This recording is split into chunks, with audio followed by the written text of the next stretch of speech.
Isn't this plugged in?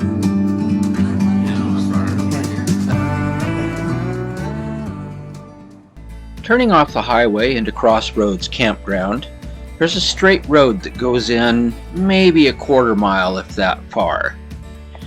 It's comprised of 24 campsites and one host site.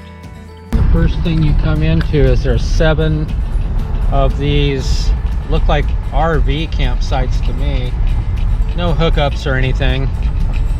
But they're big and long. About 100 yards or so down the road, then you come to the amenities. They do have a large trash can. They have vault toilets. There's also water available here, but it is non-potable water. This is where the camp host is usually located as well. They weren't there at the time, due to COVID restrictions, I'm sure. Now here we turn right, and all these campsites are right along the riverfront on the Colorado River, and we drove down to the end of the campground. This is right next to a little public beach you can access right here, and you can walk down,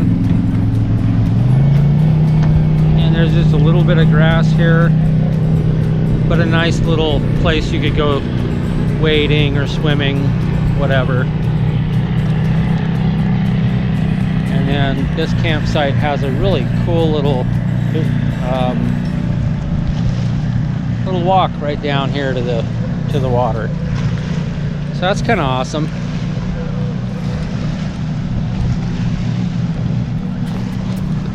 It's hit and miss whether you have a cliff by your camp around this area or if you might have beach access. I think it's about a 50-50 shot. These people actually had a little boat barge right down in the water that I think they spent most of their time in. That's a pretty awesome camp when you can just go down onto the beach and have beach access for your entire vacation anytime you want, day or night. This campground is most popular during the winter for people that are looking for a warmer climate for their vacation. We were here in the summer, and the summers are quite long and quite hot, so we really gave a lot of consideration to which campsites we thought might have the most shade. These 5 campsites to the south of the entrance all seem to have potential for morning shade, but not much in the evening. And this one that's close to the entrance is one of the few that have a wheelchair accessible table. And in the middle of the campground right here, it's fenced off. I don't know if it cliffs off and it's too dangerous. Maybe it's a wildlife refuge area because it's kind of a wetlands kind of thing. I'm not sure why. And this brings us back to the main entrance. And then the fencing continues on for a bit, which will then bring you to about a dozen more campsites at the north end of the campground. Here's the one we picked, and we have morning shade up till the early afternoon, and then your sun kind of goes away for a couple of hours, but we have a big tree across from us. See how you can see So the shade has almost reached our It's camp? on us right now. In another hour we'll have shade again. For the rest of the evening. Plus we have good morning shade. This is the camp that we chose. We thought it would offer us shade throughout most of the day, and it did for the most part. There were a few hours here and there midday that were pretty hot, but then we did erect an additional shade tent, and that helped out a lot. But the thing we really loved was it had its own trail that took you down to your own private little beach where you could go down to the beach and cool off whenever you wanted to. This had its pros and its cons. Everybody wanted to play on the rope swing, so you were kind of the popular camp. But it was also where the donkeys came down to water, so that was pretty cool. The best campsites, of course, are right along the waterfront. And these 5 that are on the north part, I think, are the very best. Ours had shade a good deal of the day. The second one has morning shade. Evenings can be a little rough. This third one has both morning and evening shade, I think. I know it obviously has afternoon or evening shade because it has it right now. I'm not certain about the morning. And then there's another one squeezed in here, not very shady at all. And then there's this last one that's right by the other public beach at the end of the campground. And it had a lot of shade in the morning. It looks like he's going to get evening shade here in a minute. Just middle of the afternoon might be a little hard. So I do suggest you bring a shade tent if you do come to this campground.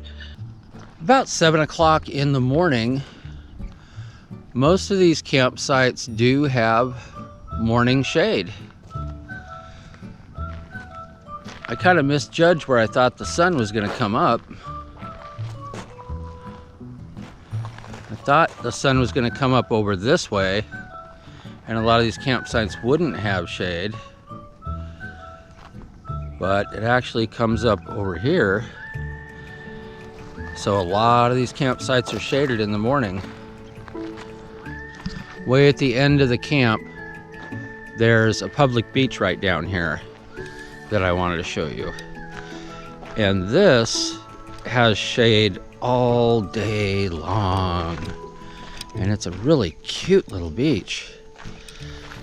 We went swimming last night here. Very pleasant.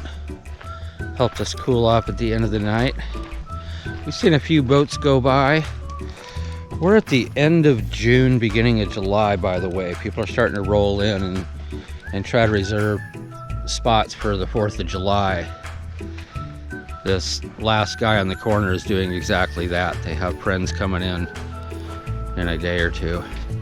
This bench right here is just a lovely place to sit. Like I said, it's got shade almost all day long. Now there's 2 more out here that just don't seem to have any shade whatsoever, morning, noon, or night. Might be good for a camper mobile home or something. This one's really cool. It has this giant tree right in the middle of the campground, so you can kind of chase shade all day long. I'm not sure about the evenings though. And moving right along, I believe all of these campsites get some early morning shade, but beyond that it varies from camp to camp. This first one is pretty sunny throughout the day and evening. This one has its own tree, so yeah, you've got midday shade. This one probably only early in the morning. And then this one, I'm not sure about that one. This last one is pretty cool though. I believe this site is reserved strictly for people with disabilities. It has a table, you'll notice, that is wheelchair accessible at both ends on a cement pad. It's very close to all the amenities and the camp host location. It also has a pull-through drive or road, if you will, so there's no backing up necessary. Oh, and as you can see, it's surrounded by trees, so I think you get shade through most of the day. In conclusion, we got to enjoy all this beauty for $5 a night at this BLM campground. Now, of course, for supplies, just 7 miles south of the campsite is the town of Parker, and about a mile south of the campground there's an Emerald Cove that has its own little convenience store where you can get ice and convenience items. We hope you enjoyed this video on Crossroads Campground.